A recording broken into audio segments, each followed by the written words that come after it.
மறுமையில அல்லாஹ் சுப்ஹானஹு வ தஆலா பெரிய பெரிய மலை குன்ற அளவுக்கு உண்டான நன்மைகளை காட்டுவான். அடியானே இதோ இது உனக்குரியது, அடியானே இதோ இது உனக்குரியது.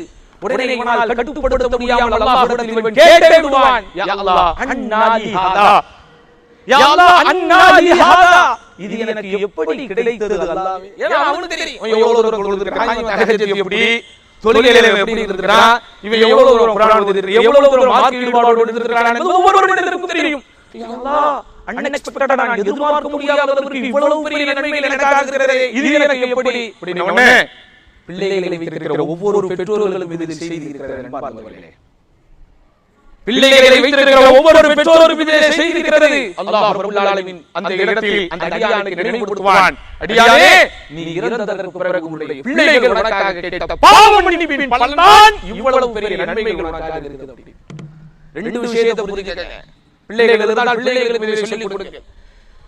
பெற்றோர்கள் உயிரோடு இருக்கும்போது பிள்ளைகளுக்காக அந்த பெற்றோர்கள் செய்கிற பிரார்த்தனை வலிமையானது. பெற்றோர்கள் இறந்ததற்கு பிறகு அந்த பிள்ளைகள் பெற்றோர்களுக்காக செய்கிற பிரார்த்தனை வலிமையானது.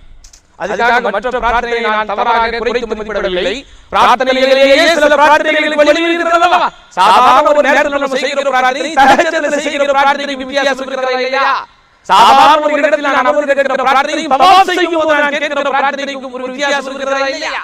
அதே போல நண்பர்களே, ஒவ்வொரு பிரார்த்தனைக்கும் ஒரு கனபரிமாணம், ஒரு வெயிட்டேஜ் இருக்கிறது. இதில் பிள்ளைகள் பெற்றோருக்காகவும் பெற்றோர்கள் பிள்ளைகளுக்காகவும் செய்கிற பிரார்த்தனைகளை உலமாக்கள் வலிமையானது எது என்பதை வரிசைப்படுத்துகிற போது நமக்கு சொல்கிற ஒரு உபதேசம், பிள்ளைகள் உயிரோடு இருக்கும்போது அந்த பிள்ளைகள் பெற்றோரை மனங்குளிர வைத்து அதனுடைய பிரதிபலிப்பாய் அந்த தாயும் தந்தையும் தான் பெற்றெடுத்த வாரிசுகளுக்காக பிரார்த்தனை செய்யும்போது அது வலிமையானது.